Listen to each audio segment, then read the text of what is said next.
So good morning, everyone. My name is Ragui Assaad, and I will be chairing and acting as discussant for this session. So we have a very interesting session on female labor force participation in early marriage. We have three really wonderful papers. The first one, Harassment and Women's Employment, Micro-Level Evidence from Egypt, with a long list of co-authors, but I think Marina Hesham will be presenting. And then the second paper is on the impact of conflict in early marriage in Yemen. Maia Sieverding will be presenting. And the digital and digitally enabled economy as a driver of women's employment, the case of Jordan, and Zintl will be presenting. So Marina, you've got 15 minutes. Good morning, everyone. Thank you so much, Dr. Ragui, for the introduction. And I'm so happy to be with you today in the ERF annual conference.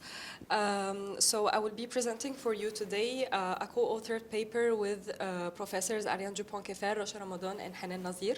And it's actually, it's a work in progress, so all of your comments and propositions are highly appreciated. The main idea behind the paper at first was to see the effect of harassment as a form of violence in public spaces on labor market outcomes for women. But for now, we decided to settle for the female labor force participation. And as I've said, it's a work in progress, so you will find a little bit difference in the results with respect to the paper that is currently published on the ERF website as conference proceedings. During the presentation, I will take you through, of course, the motivation behind the paper, the methodology, and the main findings that we found till now.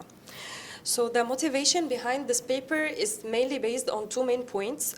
First of all, that we know that sexual harassment is a very prevalent form of violence in public spaces against women. It's considered as a violation of their rights, and it has a wide range of negative impacts on their well-being, economic and social well-being. However, in most of the cases, we don't have the enough data to be able to assess empirically the potential negative effects of this form of violence.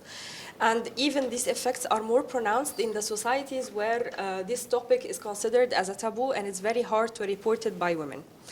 The second point is the specific case of the Egyptian labor market for women. So we know that FLFP in Egypt is one of the lowest rates around the world. In 2023, according to the data of the World Bank and CAPMAS, FLFP in Egypt was around 18%, which is lower than the global average and even lower than the MENA region average. So we thought that it's very important to tackle this novel dimension of violence and how it can be related to these very low rates. Looking into the existing literature, we can have like main key insights. So first of all, we see that on the theoretical basis, all of the traditional labor market theories that were attempting to discuss the determinants of the labor force participation, and even for women, they lack this dimension of the community factors, including the issue of violence and violence in public spaces. However, on the empirical evidence, we found that some papers attempted to find this effect, and they have found a negative effect of harassment on women's decision to participate into the labor force. However, these papers were mainly in the developed countries, mainly the US, some countries in Asia, like India, and sub-Saharan African countries. On the same aspect, we can link this research question also to the literature on the transportation and mobility, because when we are talking about violence in public spaces, it's very important to tackle this issue on the public transportation, because without secure transportation, many women will decide or will refrain from being active in the society, and so they will lose access to several economic and social opportunities. For the Egyptian context, in fact, there have been some legal reforms to criminalize the violence in public spaces and specifically the sexual harassment, but still we need better policy recommendations in order to be able to fight these types of violence. So all in all, the main contribution of this paper would be that it's actually, to our knowledge, one of the first empirical studies in Egypt to assess empirically the effect of sexual harassment on women's labor market outcomes, and it relates this research question to the transportation literature. So moving forward to the methodology of this paper, as you can see, the identification strategy can be presented as follows. So the outcome of interest would be the female labor force participation. It will be measured by a dummy variable equal to 1 if the woman has been active on the labor market. And the main variable of interest will be the harassment rate as a measure of the violence in public spaces. And we will have 3 model specifications. One model specification for the harassment in public transportation, another for harassment on the streets, and the third model will be for both types of harassment. And we will take into account, of course, a set of covariates or control variables, including the characteristics of women, the households, and the area where they are living. Given that the dependent variable is a dummy, so basically we can use the linear probability models or the probit and logit models. However, according to the literature, we can expect an endogeneity problem with this model because of many reasons. However, one of them would be the most critical one, which is the reverse causality.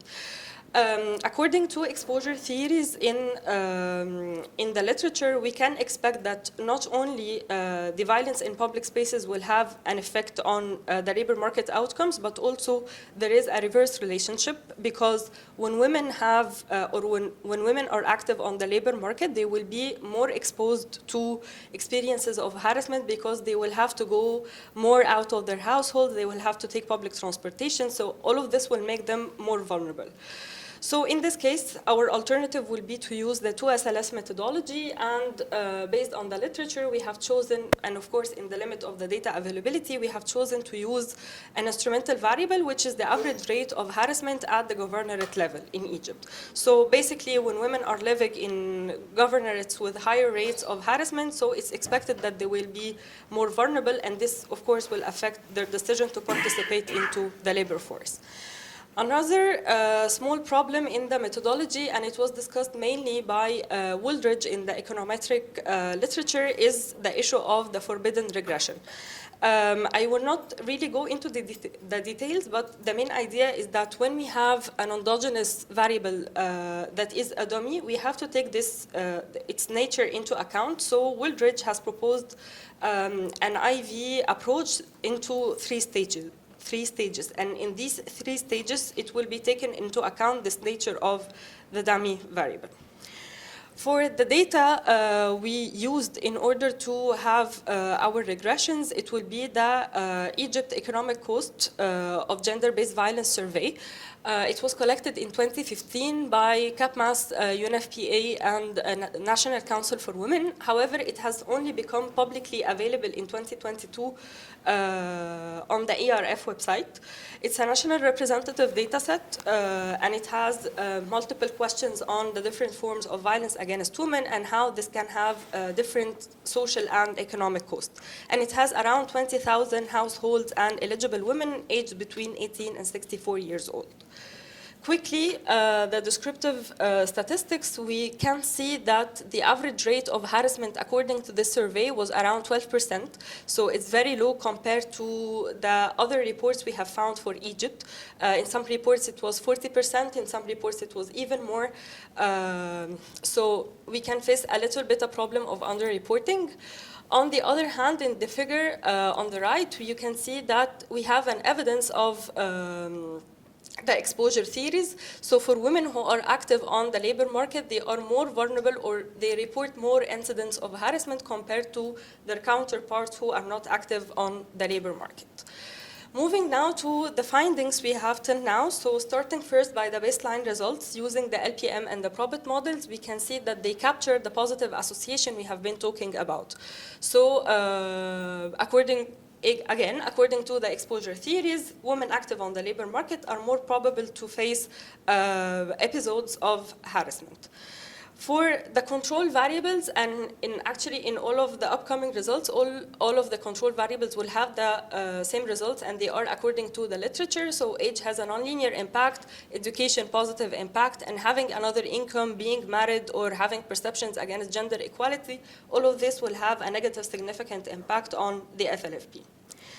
Now moving to the 2SLS results, now we can find a negative and a significant impact on the woman's decision to participate into the labor force. And we can see that when women face an episode of harassment, this will reduce the probability of FLFP by between 5 to 8 percentage points. However, when using the 3 stages IV approach proposed by Wildridge, we can see also the negative impact, but it's not significant. So till now, we have a suggestion per the findings that maybe we have a negative impact, but we need to dig deeper into the sample in order to see which women are more likely to be affected. So first of all, we are going to start by,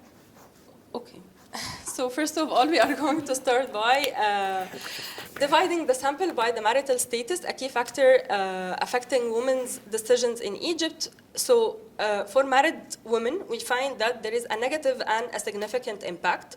And this impact becomes more magnified when the husband is working. However, if the woman is married and her husband is not working, this effect will become non-significant. So in this case, harassment won't really have an effect on women because probably she would have to work in order to support her family financially. On the other hand, and the surprising effect is for the unmarried sample. So the unmarried sample are mainly single women, divorced women, or widows, for example. We find a positive and a significant impact. And in fact, it's very surprising. However, we can now mention 2 possible interpretations. The first one is that since we are talking about women who would usually need to be active on the labor market in order to secure financially their families, so maybe the dynamics of the effects of the harassment wouldn't be the same. The second thing is maybe that for these women for whom men don't really have a major say in their participation or in their decision on to be active on the labor market, maybe they can develop a backlash behavior after these experiences of harassment. Of course, much to be discussed, but I will go because of the time. The second thing is when we divide the sample by the age cohort, always for the married sample, we have the negative and the significant impact, and it becomes more intense for the older age cohorts. So we can see that for older women, the dynamics are different a little bit. Maybe it's because that it's more difficult for them to face such experiences. Maybe they would decide that it's better for them in this case just not to be active on the labor market. And it was actually discussed in several reports by the UN on the relationship between age and violence against women. The second, for the unmarried sample, we can see here a very interesting result that for the younger age cohorts, we have this positive effect that I have been talking about, which goes with a little bit with the interpretation that maybe they can develop like a backlash behavior. However, the effect becomes negative also for the oldest age cohort.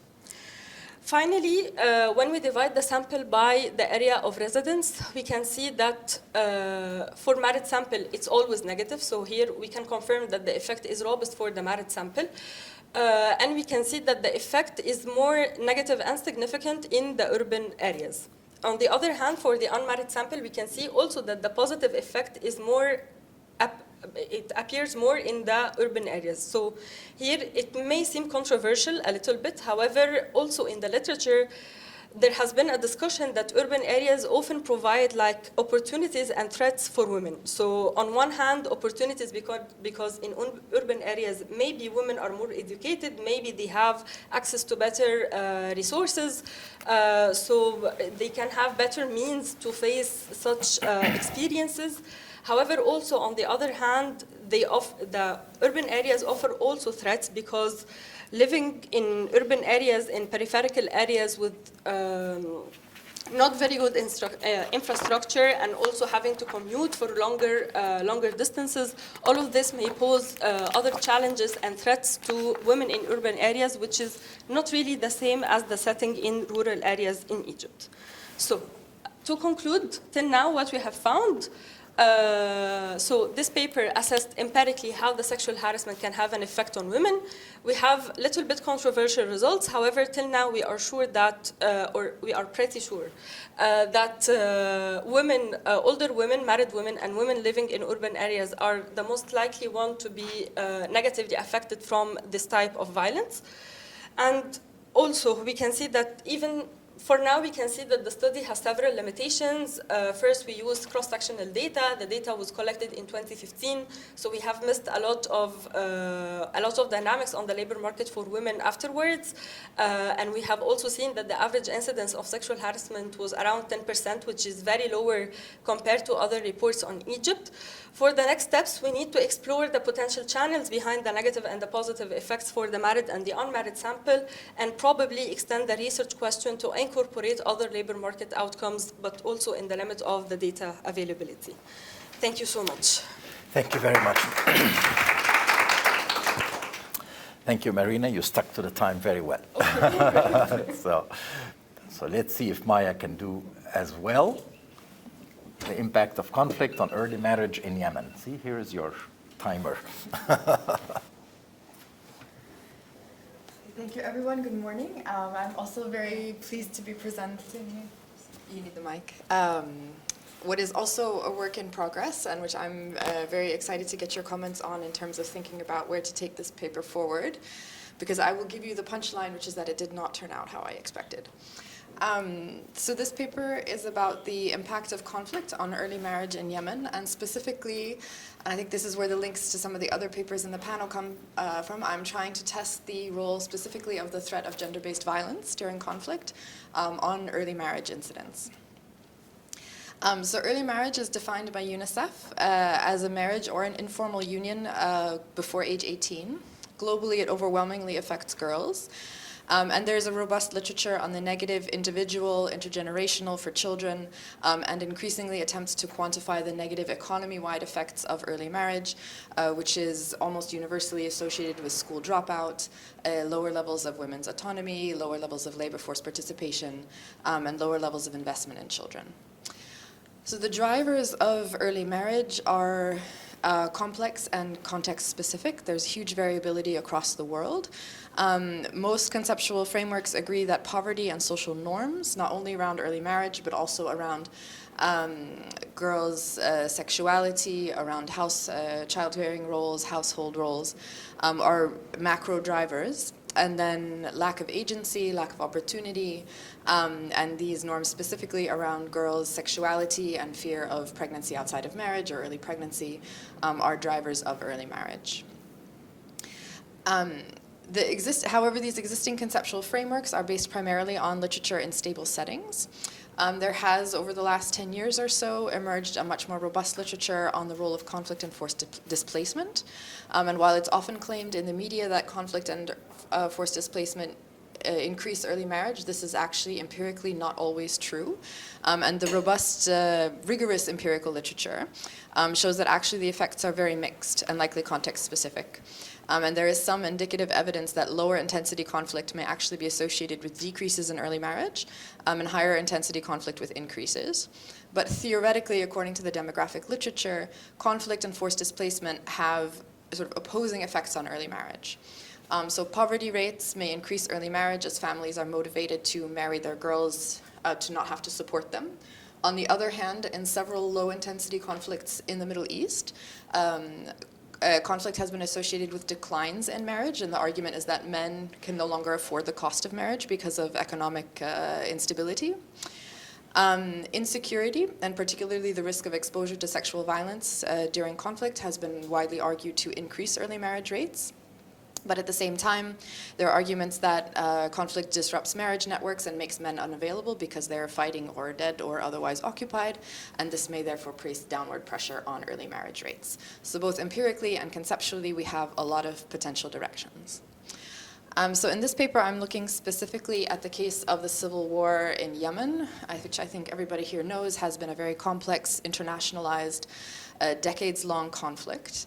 That has been very intense. This is data showing there have been upwards of 10,000 events per year since the conflict really intensified in 2015 and through the implementation of a partial ceasefire in 2022. Even prior to the war, Yemen was the country in MENA, along with Sudan, with the highest rates of early marriage. Although some descriptive statistics indicate this may be declining slightly, about a third of women in Yemen are married before the age of 18. There's only been one study of early marriage in Yemen post-conflict. It was conducted in 3 governorates, and focused primarily on IDPs, and argued that early marriage among IDPs has actually increased, and cited poverty and insecurity as drivers of these increases. So based on this previous literature and the context in Yemen, I have 4 hypotheses that early marriage will have increased among cohorts of women who reached their teen years during the civil war post-2015, that more intense conflict exposure is associated with greater risk of early marriage. The risk of early marriage is greater among the displaced. And this is really where the paper is trying to add something that's not in the literature, is that the nature of conflict events matters for the risk of early marriage, and specifically exposure to direct conflict violence, so it's actually battles or violence against civilians that entail proximity of armed forces to civilian populations, and therefore I posit a higher risk of exposure to sexual violence, is more likely to be associated with increases in early marriage than remote violence. So, for example, aerial and drone strikes, which have been incredibly common in the Yemen conflict. I have 2 data sources. The first is the Yemen Multiple Indicator Cluster Surveys from 2022 and 23. This is part of the UNICEF's mixed series. It's nationally representative, multi-stage cluster sampling strategy. They fielded the north and the south parts of the country separately due to the current political situation. And it yields a sample of over 30,000 women of reproductive age. However, the major, and to my knowledge, it's the only nationally representative survey in Yemen to address these topics since the war started. However, it does not include geocoordinates at the PSU level, which is a major challenge for this paper, because my other data source is the Armed Conflict Location and Events data set. It's a publicly available geolocated database on political conflict. ACLID has been widely used in the empirical literature on conflict. This particular data source is advantageous for this paper relative to other options because they have a very robust data collection procedure for Yemen, which is not that well reported in the news compared to other conflicts. And although ACLID doesn't start in Yemen until January 2015, so we missed the first 2 years of the intensification of the conflict, they have a much broader definition of conflict that includes all of the different types of violence that I'm interested in, whereas other data sets use a more restrictive definition. So from these 2 data sets, which I am only able, unfortunately, to link at the governorate level, I derive the exposure measures. So women's cohort of birth is taken from the mix, and here my main interest is basically women who reached 18 prior to the war relative to women who were in their teen years starting from the war, so essentially women who were born in the very late 1990s through 2005. And the other exposure measure derived from the mix is whether a woman is an IDP. And then from ACLID, I have 2 exposure measures. One is the categorization of conflict intensity, which is time varying. So it's a measure that it varies at the level of the governorate year combination. So for each governorate in each year, I classify the governorate based on the intensity of conflict. So low intensity is less than the 25th percentile of events in that year. High intensity is greater than the 75th percentile, and everything else is in the middle. And then I use a similar categorization for the 2 distinct categories of remote versus direct violence to try to see whether the nature of violence matters for the risk of early marriage. So you can get a picture of what this looks like. The cohorts are not balanced out because of the year definitions, but we have large proportions of women. It's a very young population who were potentially exposed during the war. And overall, about 4% of women in the mix were IDPs. More with higher rates as we would expect in governorates with higher conflict intensity. The map on the left shows the conflict intensity measures, so we can see that really high intensity governorates are concentrated sort of in around the borders of the north part of the region. And then the graph on the left shows direct and remote violence events per month during the study period. So I take the ACLID up until when the mix was conducted in 22-23, and we can see that in addition to incredible conflict intensity, there was a lot of variation in the number and type of events, with remote violence events predominating until later in the conflict when they kind of merge. And also at the governorate level, we see that while there was conflict in every governorate in Yemen during this period, the intensity really varies very significantly across governorates, particularly with lower intensity, as we would expect in places with less population concentration. So the estimation strategy, the outcome of interest is marriage under age 18. Because this is a censored outcome, I use survival analysis. So in the descriptive analyses, I calculate Kaplan-Meier failure functions by birth cohort, IDP, and conflict intensity. In these measures, conflict intensity is static. So I categorize the governorates based on overall intensity during the study period. And then the multivariate analysis, in order to incorporate the time-varying covariates, I use complementary log-log discrete time hazard models. That is a mouthful. But basically here the data are person-year observations, and women have an observation from the year they were born until the year they married, if they marry prior to age 18, and otherwise they're censored at age 18. One disadvantage here is that I can incorporate calendar year and governorate controls, which control a little bit for time trends. And for governorate level variation, there are also controls for the baseline hazard of marriage at each age. The risk of marriage increases exponentially between age 10 and 17, basically. However, women's education cannot be incorporated because it's endogenous, and we don't have parental education in the mix because most women who are married mostly don't live in their natal households, and we therefore don't have data on their parents. And this is important because mother's education in particular is a very well-established predictor of early marriage. So just to summarize, in terms of the characteristics of the women, this is data, this is not accounting for censoring, something of about 40%, almost 50% of the women in the mix who were married prior to age 18, and about 12% of those who were married before age 15. However, when we look descriptively at trends in early marriage, the graph on the left is showing the proportion of women married by age 15 and 18. It's a bit noisy. We do see some age heaping in Yemen, as we would expect in a very low educated population. But you do see that sort of after 2000, there's this trend downwards. And the Kaplan-Meier curves confirm this, that particularly in the cohorts that were born from 2000 onwards, that shift downward in the curve is indicating that women are actually getting married later and having a lower proportion of women are getting married by age 18. Dividing these descriptive trends by conflict intensity, we see that this shift towards less early marriage is seen across conflict intensity groupings. And then looking at this in a multivariate framework with the hazard models. So model 1 is showing a birth cohort as the exposure measure, and we see that the odds essentially, or the risk of early marriage, declines consistently across these birth cohorts, with younger women significantly less likely to marry early. And this, regardless of how I cut the birth cohorts, I tried sensitivity tests, it's basically a secular trend. And the coefficients on conflict intensity are positive but non-significant. Looking at displacement status, while women who are IDPs do tend to marry a bit earlier, this appears to be a selection issue rather than a displacement effect, because when we look within IDPs, women who are younger IDPs are actually less likely to marry early. So this may be because of the selectivity of the IDP population. And then again, looking at the multivariate models, we see no association between displacement status, whether time varying or just within the displaced population, and the risk of early marriage. And then for my core hypothesis, looking at the type of violence, we see no association between remote violence and risk of early marriage. And then for the direct violence intensity, again, the coefficients are positive but non-significant. So to sum up, while the prevalence of early marriage in Yemen is very high, there has been a consistent decline in the early marriage during the civil war.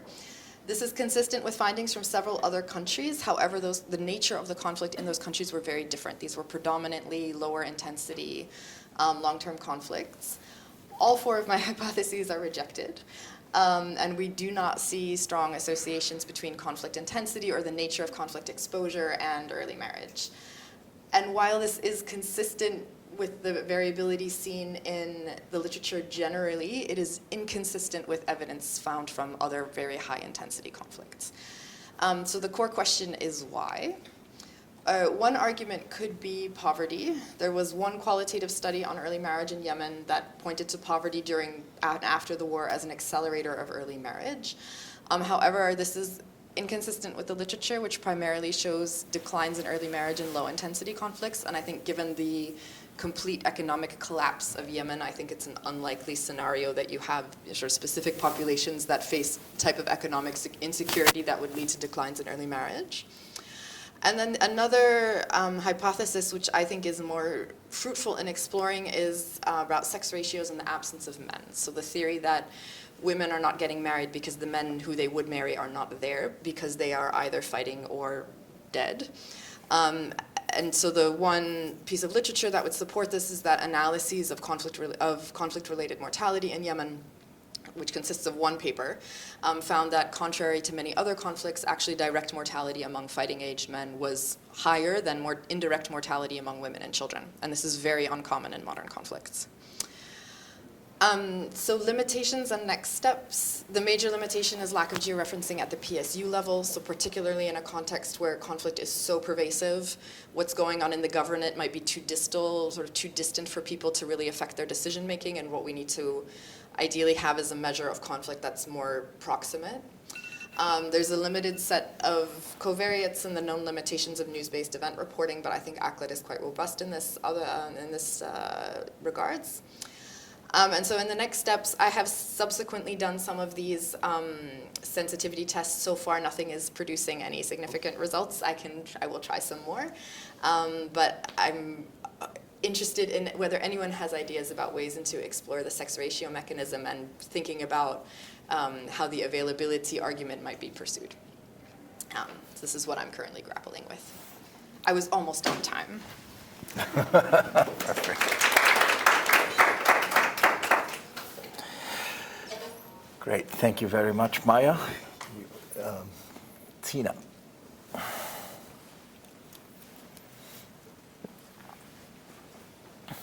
Thanks very much for having me. I'm delighted to speak here today and look at the digital and digitally enabled economy as a driver of female labor force employment in the case of Jordan.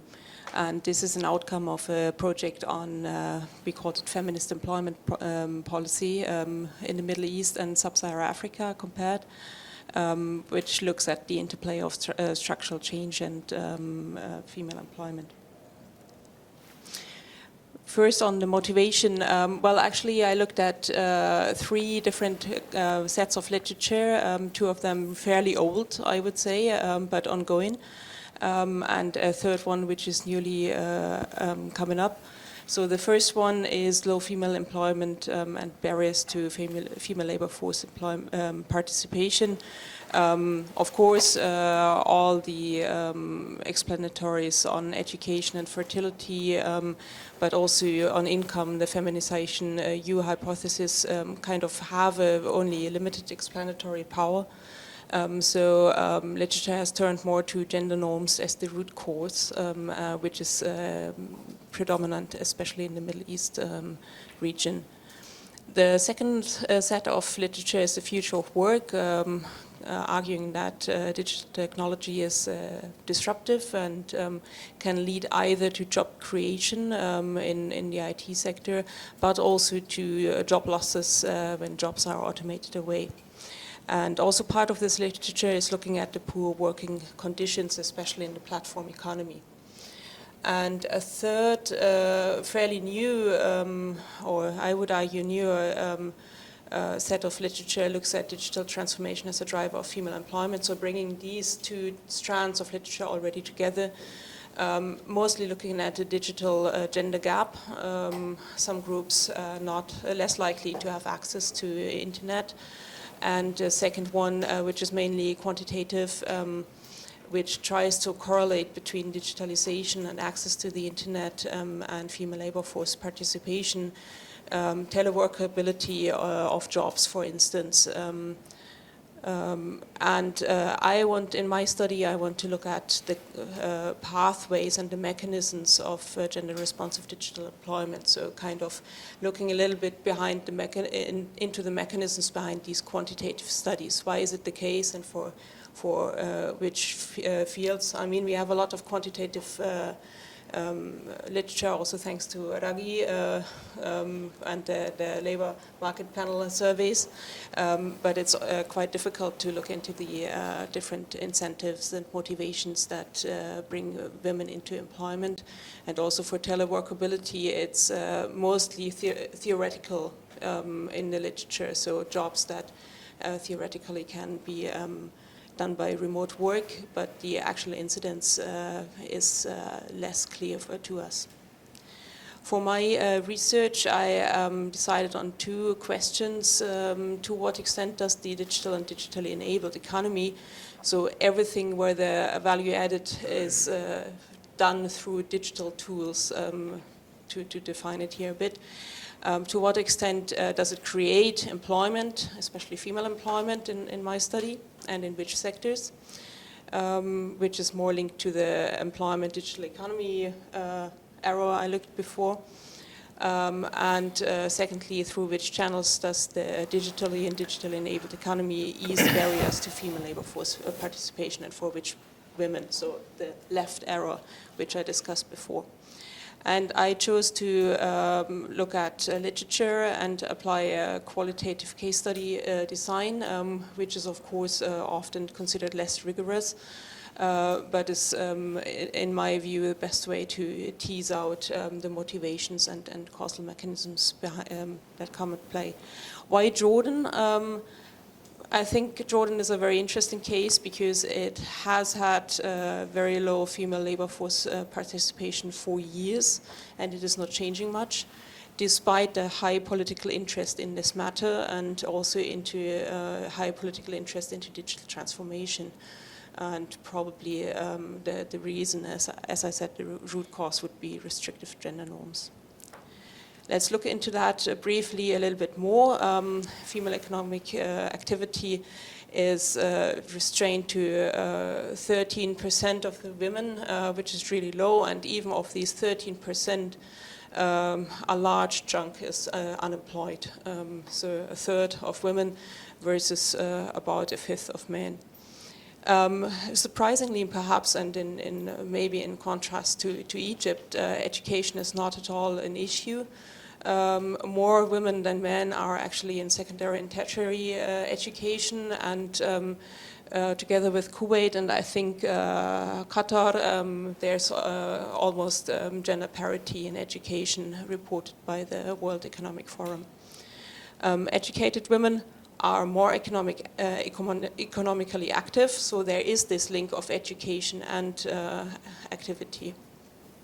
And as I said, there's a high interest into female economic empowerment and digitalization by the Jordanian authorities. I gave you some examples of the very detailed and as I said, very detailed strategy papers that came forward, both on the issue of women economic empowerment and on digitalization, artificial intelligence, and what have you. So for the second research question, the barriers to female labor force participation, I especially look at 4 issues that are all related to gender norms to some extent, so especially inflexibility due to household and care work, the time constraints that are probably, I don't need to go into detail here as you all know. Second, the appropriateness of work tasks and gender stereotypes. So is it in a public place? Are there mobility constraints, as we had before? And the issue of career choices. And third and fourth, skills mismatches and legal and formal discrimination, which both, I would argue, are less existent in Jordan, but we could perhaps delve into that later a little bit more. My interviews also looked at, underlined that it's very often not worth to work when you look at, for instance, transportation and childcare costs are prohibitively high. And also on the second point, employers don't want problems with the male relatives of their female employees, so this underlines the gender stereotypes that go around these jobs. So on my findings, first of all, the first research question, yes, there is a lot of employment created by the digital and digital-enabled economy in Jordan. Jordan is so small, it has, of course, this is a very very lucrative field, as it is less crisis-prone in contrast to tourism, for instance. At the moment, it has a bit more than 25,000 ICT employees, which form a sizable part of total employment, but of course it's only beginning. When you look at this in comparison to the need of 100 to 120,000 openings, vacancies per year to absorb the new entrants into the labor market, this is still minimal. But growth rates are actually quite high. I found a compound growth rate of 12% per year for the output, and even 30% were estimated on the employment growth. However, this was done by the Intage, as you can see the logo on the right, which is the ICT association, which was already founded in 2000. Of course, their figures tend to be slightly higher and more positive. And the other icon there, Ministry of Digital Economy and Entrepreneurship, MODI, this is a rename in 2019 of the ICT ministry. So this already shows that there is a high role and a high political awareness of these trends and the importance. So Jordan tries to foster IT outsourcing and business process outsourcing especially, and their market is mainly in the GCC, but also of course in different so-called Western countries, with COVID as an additional opportunity, perceived opportunity. Also a little bit on the statistics, ICT clusters are mainly in Amman, but also Erbil and Zarqa, so it's really like any of the Jordanian economy, it's clustered in urban centers. Over 90% of the employees, ICT employees are in either in Amman, around 75%, and Erbil and Zarqa. Not a lot of them, well, like in other sectors, I would argue about 25% of them are female. But here the differences are quite interesting when you look at Amman, which is the first one of the bar charts there. It's really 26% of them are female, but then the contrast between Erbil and Zarqa, the next two, is quite surprisingly high. In Erbil, it's almost 42% of them are female, probably mostly due to the presence of large telecommunications or call center firms there. But in Zarqa, it's really below average, 16%, and this is definitely also due to the traditional nature of the neighborhood. Oops, it's jumping. Briefly, of course, these numbers cannot really cover the digitally enabled economy, so not direct ICT jobs. So non-ICT employment in the private sector, and as my interviewees complained, there is hardly any direct support for digitalization measures. It's more indirect through exportation, promotion, for instance, and they mostly focus on marketing when it comes to digitalization. And the other two cases, online platform work and e-commerce and home-based businesses, are of course highly individual and informal.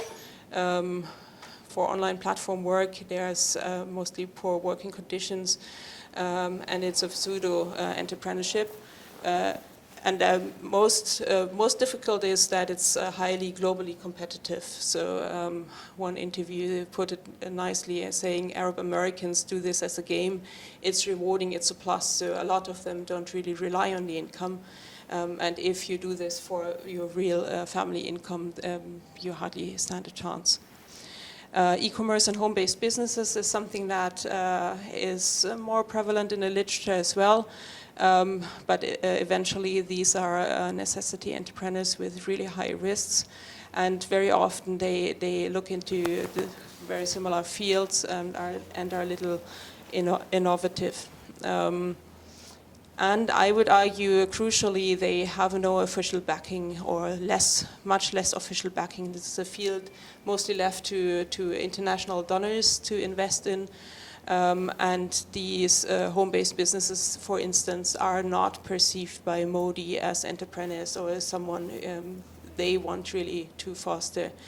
One interview said in Modi, someone is only really considered an entrepreneur if they are scalable, tech-based, investment-oriented and growth-oriented. The others are not defined as entrepreneurs. So in a way, there's a split produced already. Jumping again, sorry. On the second research question, I found especially these different fields quite interesting, and how the barriers to female employment play out differently in these sectors. So the ICT sector as such is very positive in a way that remote work is very common, and it's a white-collar job with good working conditions. The families are happy if their daughters are taken there and are employed there. And one of the interviews called it the most refined sector in Jordan. There's no inherent stereotypes in working in the ICT sector, and there's little skills gaps thanks to the good education also in ICT and MINT backgrounds. For the non-ICT private sector, there have been some attempts to foster women employment and also remote work. There was a flexible work arrangement in 2017, amended only last year, but of course implementation is completely voluntary by the employer. So in that sense, it's not really worth it, as it's not implemented, as a lot of interviews would say. So the take-up is unclear, and after COVID there has been a rebound, as a lot of interviews perceived it. Gender stereotypes would depend on the sector, but there is inhibitive costs very often to digital skills and infrastructure. So the private sector complain that it's very hard to find skilled ICT personnel, and to costs they could bear. So in that sense, and they are at a disadvantage and don't, well, part of them look into that field, but not all of them. Yeah. I'm the last one in 3 presentations, so I consider continue the trend, I'm afraid.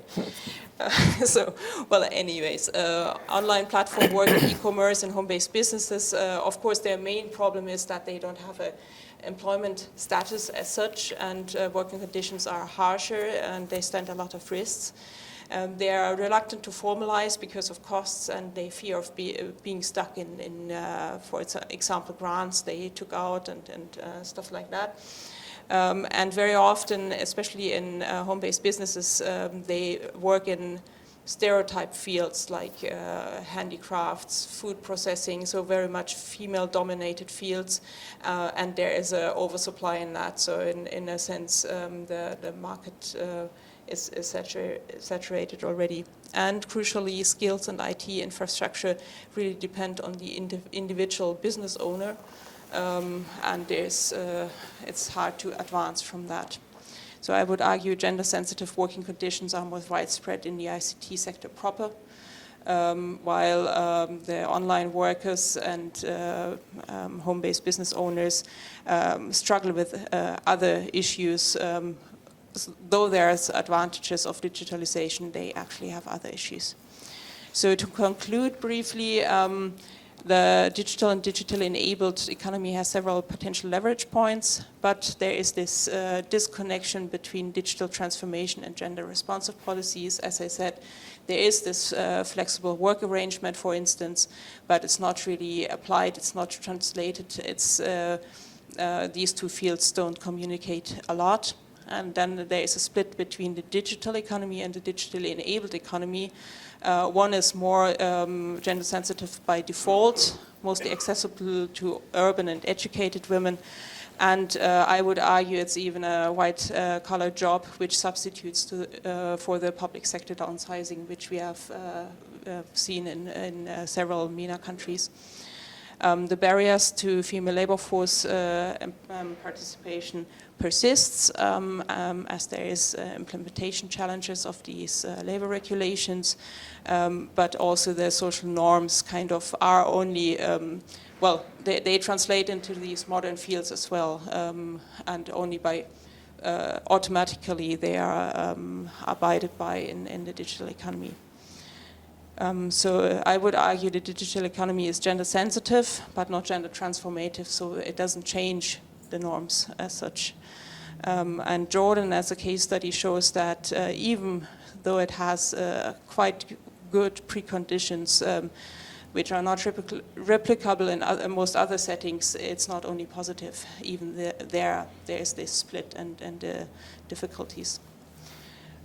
Here I collected some policy recommendations. I don't know if I should go into these or wrap up, as I'm over time already. Should wrap up. Thanks a lot.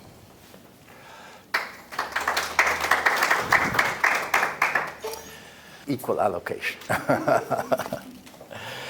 All right, great. So we really had two wonderful papers, and I found them quite related, although it may not appear that way on the surface. I mean, the papers, they address essentially the contextual constraints to women's empowerment and well-being. And it includes gender-based violence and harassment. It includes conflict and violence, as in the case in Yemen, and it includes social norms defining what are appropriate gender roles in terms of employment and what sort of jobs are suitable for women. So these contextual constraints are quite important because they constrain women's productive potential and also their life chances. So it's not just a question of inequity and social justice. I would argue economists are always concerned about equity and social justice, but also about efficiency. And in fact, it is a question of efficiency. It's a huge lost opportunity for human development in the region to basically not allow women to have a full, productive, and fulfilling life through these social constraints. So it is an issue that I think a constraint that, if relieved, would have great well-being effects. Now, the thing is about our region in particular is these constraining factors often interact, and they interact in complicated ways. So we have social norms and women's modesty and the preservation of family honor, which are clearly quite important, but they become much more salient in times of violence and conflict because you have potential threats to women's sexual safety, which then reinforces some of these social norms.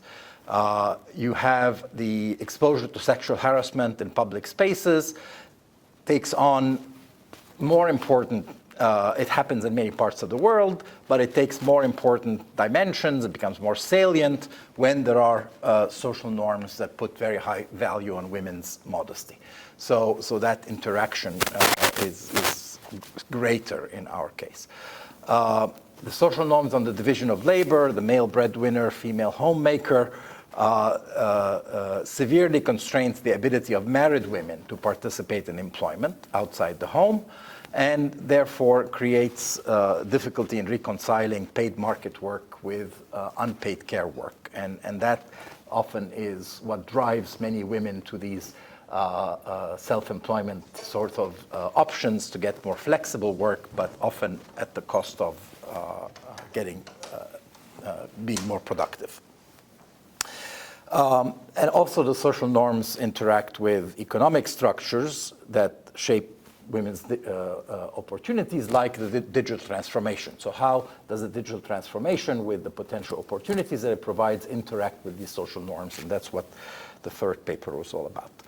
So I want to say that all three of these papers contribute to this growing and very important literature, which is about women's empowerment and socioeconomic development. I want to make a plug for this report. This is a recently produced report by the National Academy of Sciences in Engineering and Medicine. I served on the committee that produced the report. That's why it's a plug.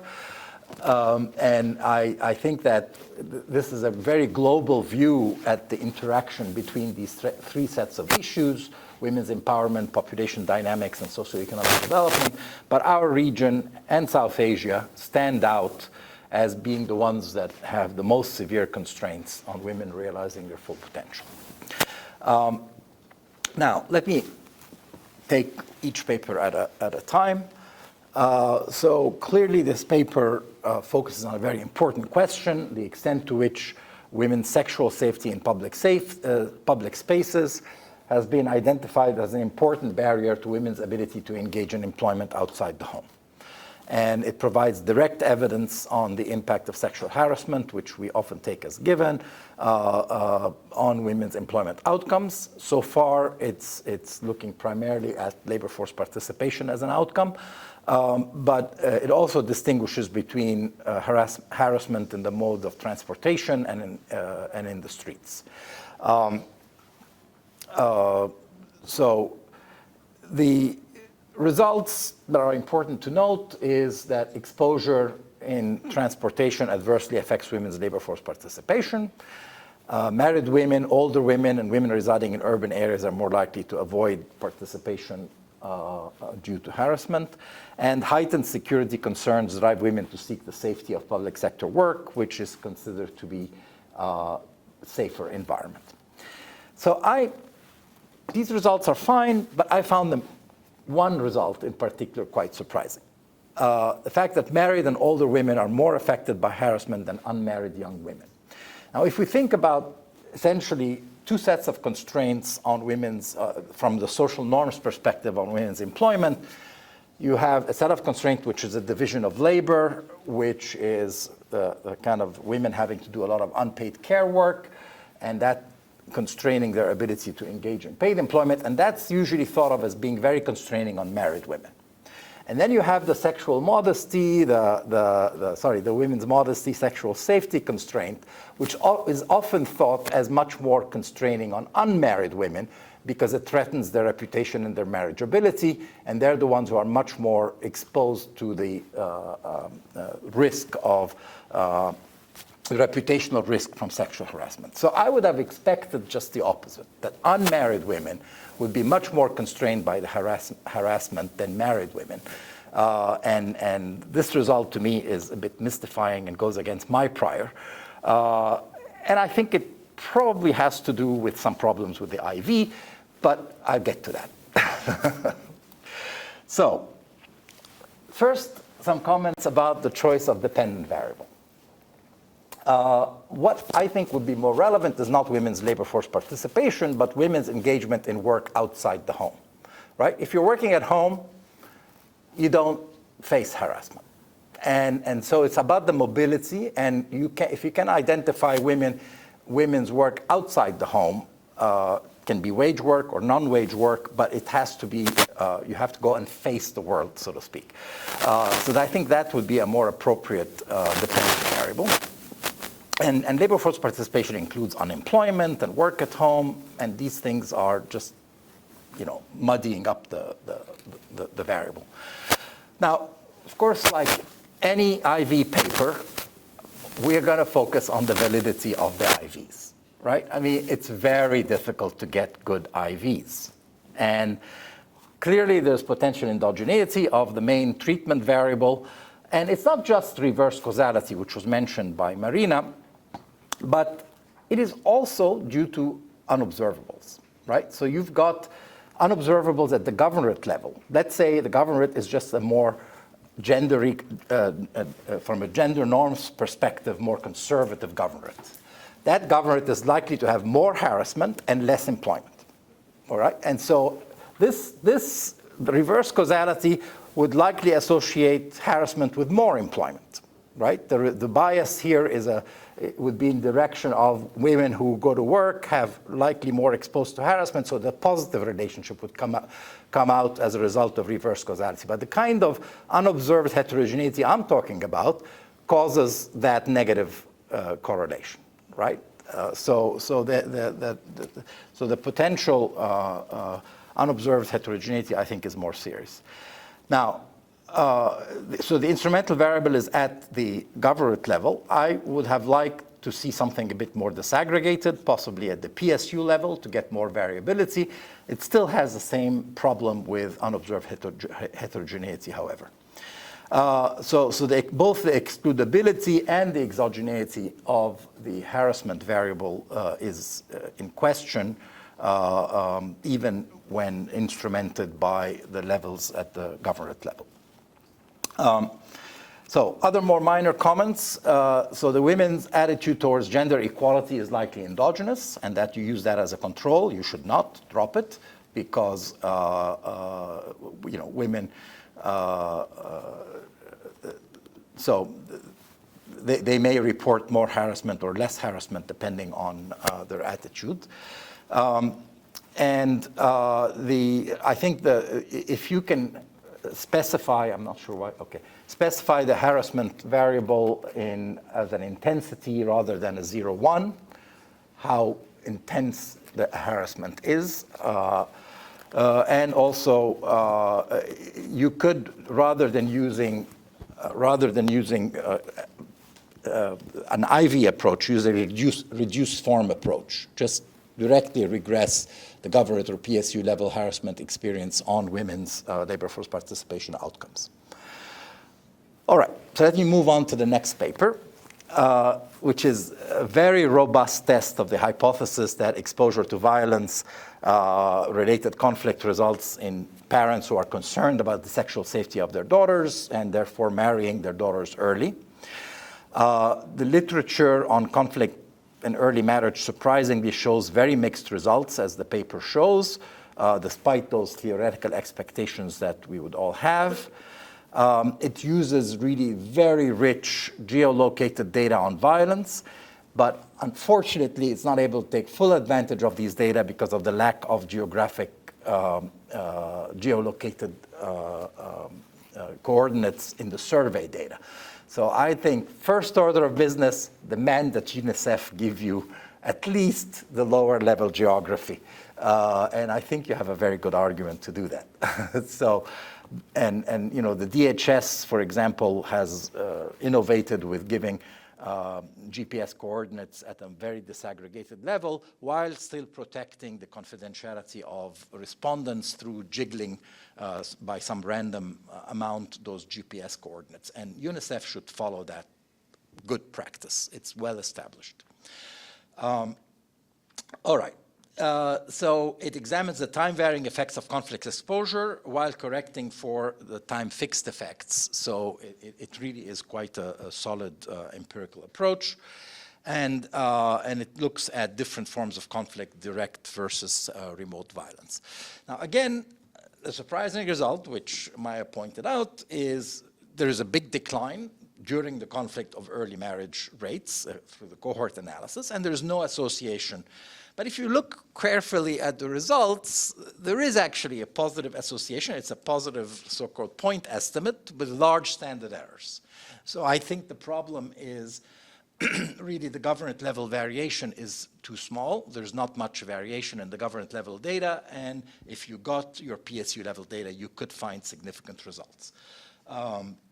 So I think that's why it's very important to seek that data. So again, the coding of conflict intensity in 3 categories rather than as a continuous variable that may be looked at in a sensitivity analysis. So the count results to me are a bit suspicious. You get an estimate of exactly 1.0 in the hazard ratio. First of all, I think that you need to scale that variable so that because it's many, many events. So if you divide by 1,000, you may get something, you can see the coefficient changing a bit more. But anyway, look at those, the count results a little bit more. Okay, last paper examines the extent to which digital and digitally enabled economy creates jobs for women in Jordan. Really important question. And how employment in the digitally enabled economy eases barriers in both the digital and digitally enabled economies, eases barriers to women labor market inclusion. It's a desk review using qualitative analysis and basically mostly based on expert interviews, but there have also been individual interviews with individual women. And the DDE can basically enhance flexibility of work arrangements, which eases some of women's time poverty constraints due to the sexual division, the gender division of labor that we heard about. But it also entails risks of job displacement. This is raised in the paper that artificial intelligence can potentially displace some workers. So the net effect on employment is not clear. Now, I like the fact that this paper distinguishes between these 4 parts of the digital or digitally enabled economy. So there's the ICT sector proper. These are the companies that are actually producing ICT products and services. The digitally enabled private sector, which does not produce digital products and services, but is using digital technology in its processes. Digitally enabled home-based business, and digitally enabled online work. I think those distinctions are important and quite useful. Now, there are lots of enabling factors. The women being able to work in settings that are considered suitable for women in Jordan's normative environment. They often don't need to deal face-to-face with the public, which is often a negative characteristics of jobs in a socially conservative setting. They can often work remotely and overcome mobility constraints. And it allows flexibility in time, which deals with women's time poverty constraints, and ability to do home-based businesses using e-commerce. So a lot of potential enabling factors, but there are limiting factors which the paper discusses: gender stereotyping, about the women's technical roles, about what kind of independent activities, the range of activities women can do as independent workers is narrow. Potential digital skill gap, which Tina said is not a big issue in Jordan, but then the issue of conflicts with unpaid care roles for women, preventing them from putting to be able to put full energy and effort into their businesses. Now, we have a project that is ongoing in Jordan. It has been interrupted by the USAID funding cut, but it's called Tech for Jobs, which aims to equip women and men in Jordan to gain skills in data science and data analytics for remote jobs outside of Jordan. So they live in Jordan and they work for employers outside of Jordan, and it's training and placement.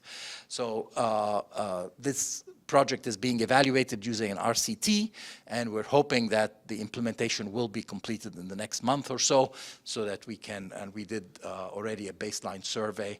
So we feel that this kind of opening opportunities for women outside of Jordan relieves a major demand constraint within the Jordanian economy. Thank you very much, and I'll open it for discussion. We have about 15 minutes.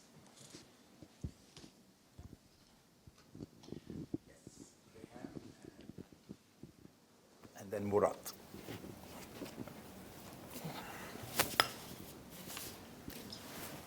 Thank you very much, Maia, Institute for Employment Research. I have some questions for the first and the second paper and a comment for the third one. So for the first paper about the effect on rural areas, I was wondering if that is due to an added worker effect, where it is a necessity in rural areas for women to work, regardless of the situation, and whether it's also due to the social norms in those rural areas.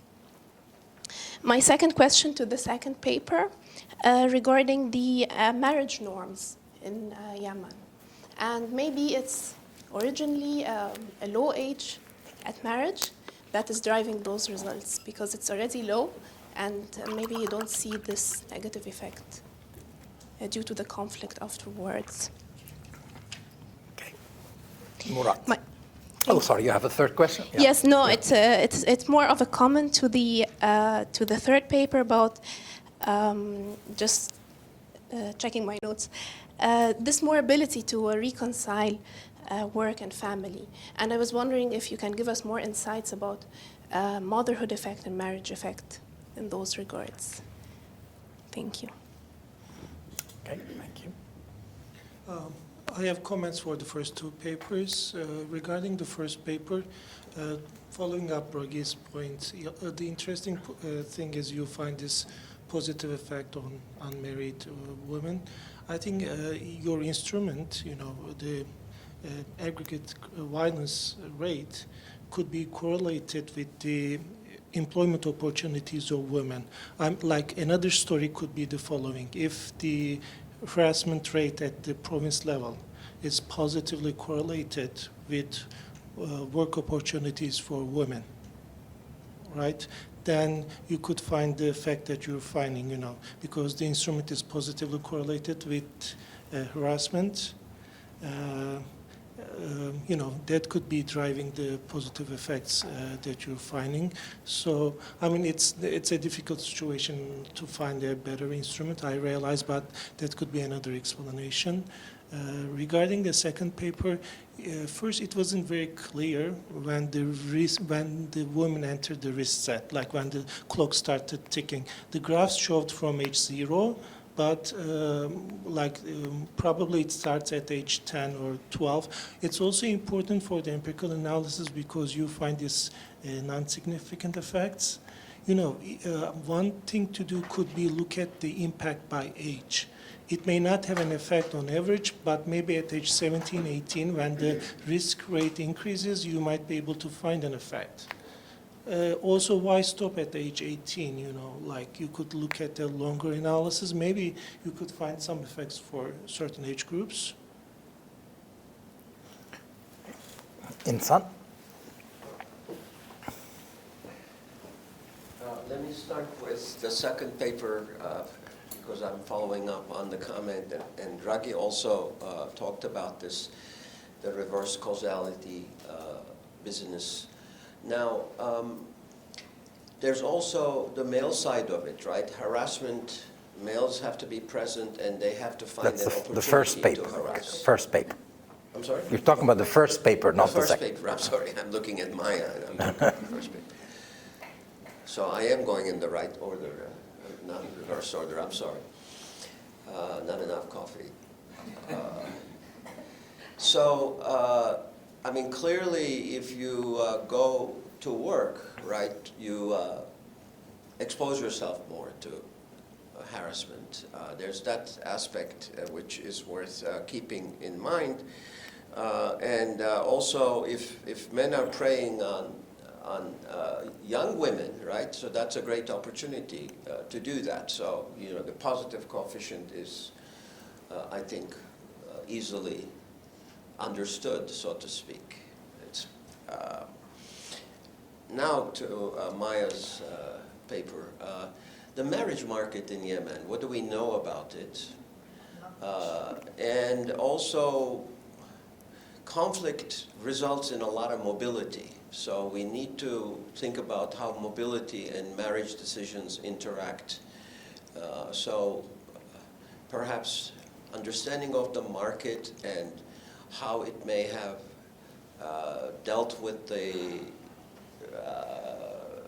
new pressures coming from conflict and mobility may help you resolve some of the unexpected results. Okay.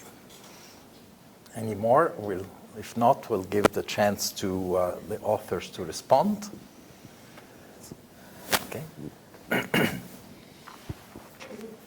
Okay, so thank you so much for all the comments and the questions. Clearly, I wouldn't be able to respond to all, but I will try to have like a brief. So for the comments of Dr. Ragui, I agree actually with most of them. We know that we have a current problem with the IV, with the assumptions of the IV.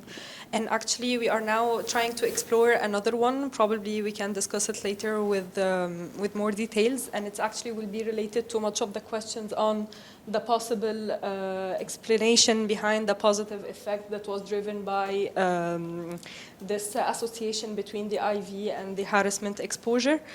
Second, for the surprising result of married women, it can be also explained in the light of that we are not sure about the IV. However, the potential other interpretation is that in one recent report there has been a survey for men, and they were really concerned about their wives working because they are concerned about the harassment. Could be one of the interpretations, but still need to be explored. For the harassment intensity, we thought also about it. However, many missing values, so we couldn't really rely on this measure. Finally, the question of the rural areas. So potentially, it's both. It's because of the setting of the rural area itself, the social norms. Maybe there is like a layer of another social protection for women by the men. It's a very close communities. They don't have really to commute. But they also tend to work at home. Right? Yes, potentially. So it's really the special setting of the rural areas, and maybe also the explanation that maybe they will need to work more compared to the urban areas, maybe. So also to be further explored and explained. Thank you so much. Yeah, thank you also for the comments and suggestions. I will do my best with Mix and let you know what they say. And I think both of these two comments are getting to the same issue of what might be happening is actually shifting, and this has been noted in sort of shifting, between different thresholds of marriage, and this has been seen also in interventions that have attempted to postpone early marriage, is that people then just wait and get married at 19. And in a context where early marriage was so high, maybe one of the things I plan to do is look at marriage before 15 or before 16. So actually, they're still getting married before 18, but you're seeing a shift down, or we may be seeing some shifts up. So I think I will look at this in terms of like the age boundaries as well. And also looking at the overall distribution of marriage and seeing, marriage trends and hazards of marriage during the conflict periods may help to get at the broader question of like why, if marriage is being delayed or rates are going down for everybody, then this supports maybe the arguments of disruption of marriage markets and networks. But unfortunately, there's extremely little literature on Yemen in general, and I haven't found much in terms of explaining like marriage norms and practices in the context. Yeah, thanks so much for these comments. And on the, well, it was not only a comment, but also a question on the marriage effects and overall effects. I think digital economy does have the effect of heightening double burden, for sure, because it enables remote work. It enables home-based businesses, so of course women will struggle with that. And in Jordan, at least, there is a higher economic need for both parents to work, and this double burden is already materializing in a way. I think problematically, digital jobs could also help over this time of young mothers, returning mothers. But the main problem is that in these informal jobs, like online platform work, there is hardly any certificates they gain or any proof they can give that they have amassed these experiences. So it doesn't translate into a better employment afterwards necessarily. As a necessity, so I think there should be some mechanisms that help to galvanize this advantage. Okay, thank you very much for all of you. Great session. Enjoy your coffee break.